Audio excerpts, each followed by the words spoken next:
Hello all, welcome to the channel, Saved in the Final Days. My name is Tom. Hope you're having a good week, a good kickoff to the new year. We're now a week in, and the world is still crazy. The world is still getting darker. The world is still screaming for peace. And if you're a Christian, you know that Jesus Christ is the only real peace, and you're waiting for him to come back, and he is, and he's going to come, and he's going to get you. If you're saved and you're born again, you're spirit filled, sealed with the Holy Spirit of promise because you believed that Jesus Christ came to this earth and he died for your sins according to the scriptures. He was buried and he rose again the third day. You placed your faith, you believed that, and you placed your faith in his blood to pay for your sin debt.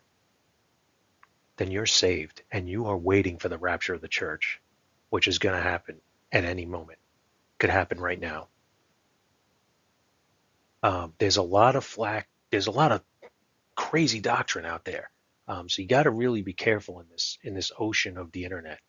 Um, and you may have heard some things that confuse the gospel. They frustrate the grace of God, as the Apostle Paul says. And I'm titling this. This is my shorts for the End Day series, and I've been doing a couple other ones, but they've been really long. So I'm trying to keep these around 20 minutes. I'm hoping this one's a little faster. But I'm titling this just simply believe. And we're going to cover one of the accounts in the Bible that it supports so much truth, and we're just going to talk about it. And if you've believed on the only name given unto heaven whereby we must be saved, then you're saved. You don't have to feel bad, and then I get the whole you should feel sorry for your sins. I get that, but that is not what the Bible says to do. It just says to believe. You believe and you put your faith in the blood of Jesus Christ. It has always been about the blood, but now it's about God's blood, Jesus Christ, perfect, sinless blood to pay for your sins. That's it. Heavenly Father, you warned us that there was going to be so many different gospels. There was going to be so many different doctrines. There was going to be antichrists and false teachers and false prophets. But you've given us your Bible. You've given us your Bible, and it is the truth. It doesn't change. It is what it is. Thank you for that, Lord. Thank you for being consistent, and thank you for being true. Lord, as we go through your word today, please bless the thoughts of my heart, the words of my mouth. Allow me to speak with clarity, and hopefully it'll align with your will, Lord. For whoever's watching this video, I pray for all of them. All of them. The ones that don't know you. You say that the whole host, there's joy in heaven when just one sinner repents. And we know what you mean by that. You mean change their mind from unbelief to belief. But please be with us, Lord, as we're going through your word here, and as I'm talking about it, please allow a soul to be saved today. In Jesus' name we ask, amen.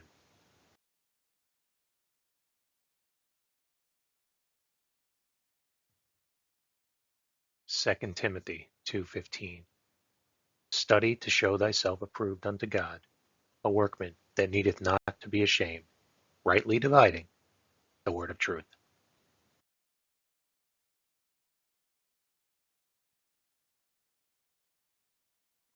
So the gospel of today is straight up just belief. I only use the King James Version of the Bible here. And if you're using another version, it may not read like the King James reads. So what I'm going to read here might be contrary. And there is a verse I know for a fact that has been taken out of some of the newer versions, which I feel like is a terrible thing to do. I strictly adhere to the King James. I could run all kinds of talking about that, but I'm not going to. I am just going to read from it. I'm going to talk about the scripture that it gives because I believe the King James is the perfect word of God. And according to it, in this account that we're about to read, all you do is believe. When you believe, your faith will be placed in the blood of Jesus Christ. Now, let's see what we're talking about here.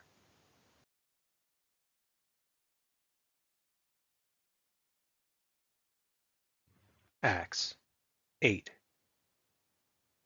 26 through 30. And the angel of the Lord spake unto Philip, saying, Arise, and go toward the south, unto the way that goeth down from Jerusalem unto Gaza, which is desert.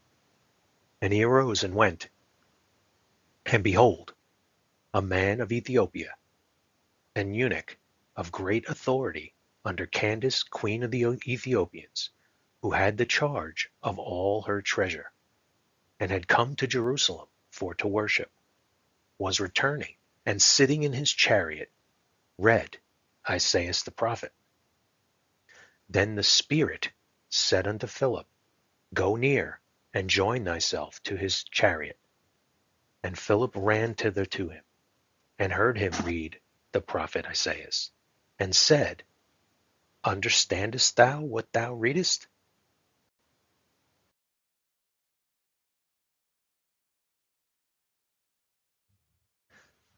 So if you're like me, then you maybe put this mental image, you try and visualize what's going on. I'm very visual. Um, and I picture, back then there wouldn't be just this one guy in a chariot. There would be a giant caravan that's moving along. He had guards, he had all kinds of stuff. And he's got this guy, Philip, running up to him. So you got to think like the guards were probably like on high alert and who knows. But and this is how we should be too. We if we see someone that looks to be seeking God and engage them. And what does Philip do? Do you understand what you're reading? He could clearly see that he probably didn't. Why else would he ask him that? Or maybe he was, who knows? But what was he reading?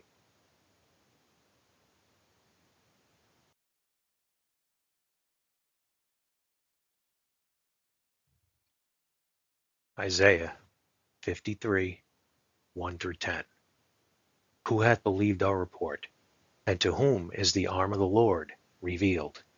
For he shall grow up before him as a tender plant, and as a root out of a dry ground.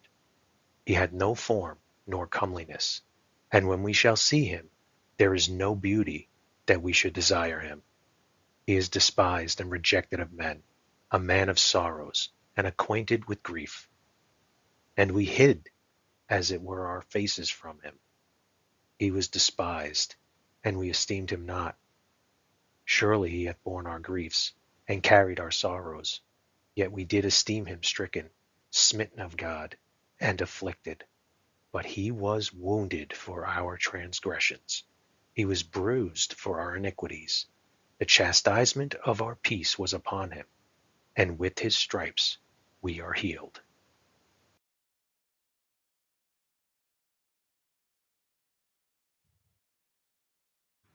All we, like sheep, have gone astray. We have turned every one to his own way, and the Lord hath laid on him the iniquity of us all. He was oppressed, and he was afflicted, yet he opened not his mouth.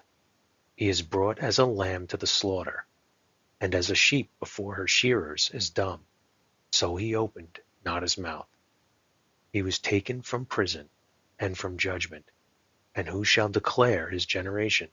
For he was cut off out of the land of the living. For the transgression of my people was he stricken. And he made his grave with the wicked, and with the rich in his death, because he had done no violence, neither was any deceit in his mouth. Yet it pleased the Lord to bruise him. He hath put him to grief. When thou shalt make his soul an offering for sin, he shall see his seed. He shall prolong his days, and the pleasure of the Lord shall prosper in his hand.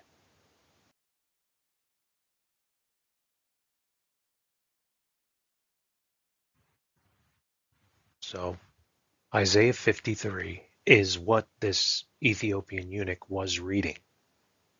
And we're about to see that in the next passage. But he's reading this and he doesn't understand what's going on. And he's trying to figure it out. Philip notices this. The Spirit tells him, the Holy Spirit tells him, hey, go over there and help him out. Because he knew he was gonna get saved. So Philip goes, he obeys, he goes, he asks him if he understands it, and we're going to see the gospel is given.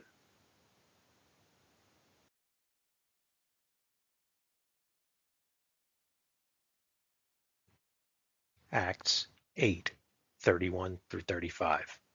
And he said, how can I, except some man should guide me? And he desired Philip that he would come up and sit with him. The place of the scripture which he read was this: he was led as a sheep to the slaughter, and like a lamb dumb before his shearer, so opened he not his mouth. In his humiliation his judgment was taken away. And who shall declare his generation? For his life is taken from the earth. And the eunuch answered Philip and said, I pray thee, of whom speaketh the prophet this? Of himself, or of some other man? Then Philip opened his mouth and began at the same scripture, and preached unto him Jesus.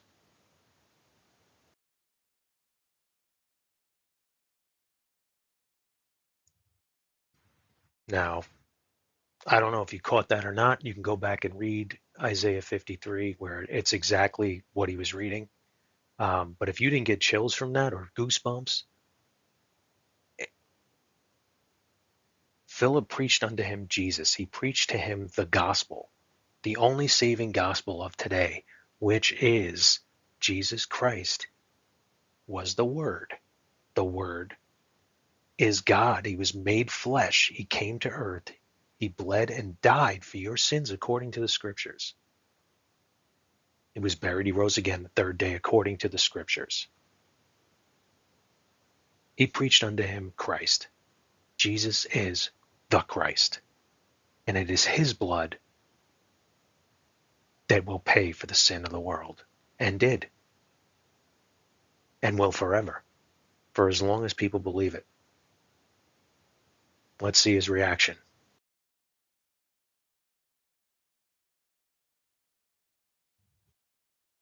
Acts 8:36 through 40. And as they went on their way, they came unto a certain water.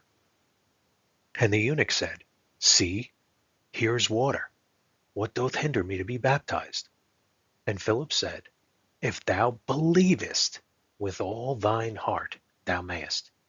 And he answered and said, I believe that Jesus Christ is the Son of God. And he commanded the chariot to stand still.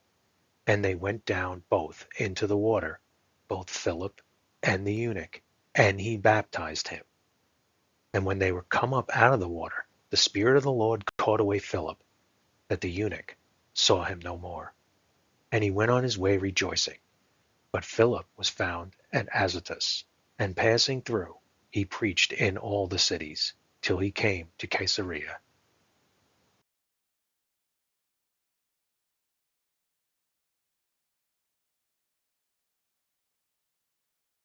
So wow, wow, what a story. I mean, if you didn't get goosebumps from that, that is just an amazing story. It has so much application for us. So much. Now, in that last grouping there, in those last group of verses, there's so many refutes for the way that people teach things out in the world. One is baptism. Okay, we see that baptism is full water immersion. They went down into the water. Okay, that's one. Two, it comes after salvation. It has to be a choice that a believer makes to do, to proclaim their faith in Jesus Christ, that they are following him now. Just like when you get married, you put a ring on. The same type of thing. And then we see that God carries away Philip. He translates him, just sucks him, gone, poof. So it's unbelievable. Stories like this that we have, that God's just trying to tell you, like, all you got to do is believe. Did you see anything about the Ethiopian eunuch feeling sorry for his sins? He was on his way to worship, not to confess. So, I mean, there's a lot to be learned in this story. And what was his reaction once he got saved? He went on his way rejoicing. I don't know if you remember when you first got saved, but I know when I did, I wanted to tell everybody. I was telling everybody, and I was getting mocked for it because I grew up Catholic.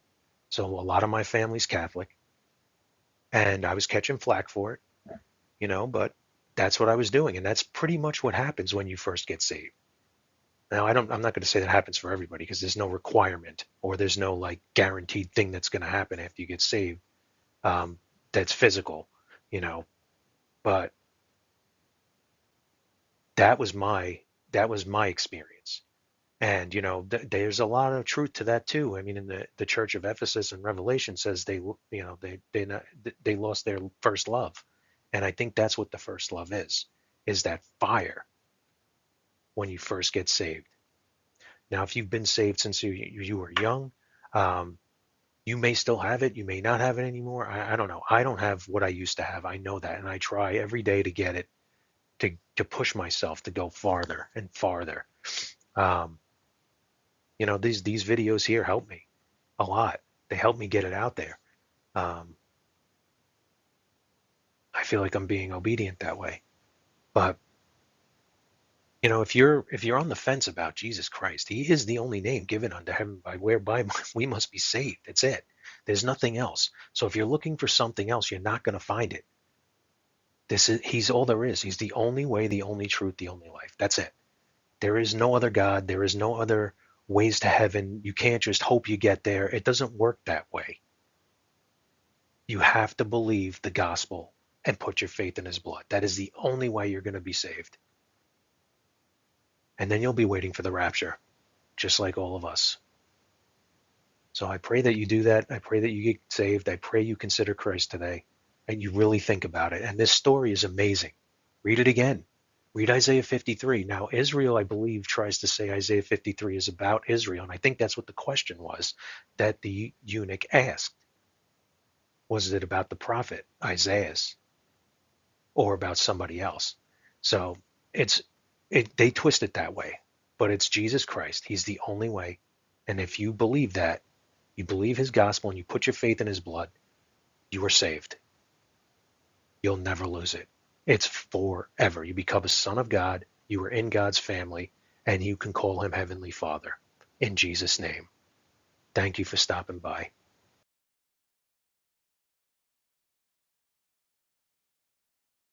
John 14:6. Jesus saith unto him, I am the way, the truth, and the life. No man cometh unto the Father but by me. Acts 4:12. Neither is there salvation in any other, for there is none other name under heaven given among men whereby we must be saved.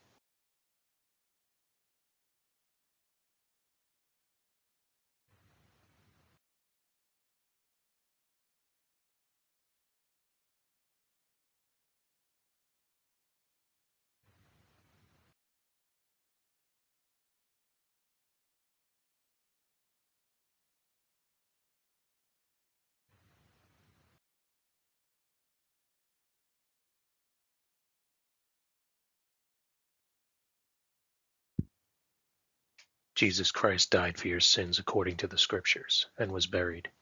He then rose again the third day according to the Scriptures.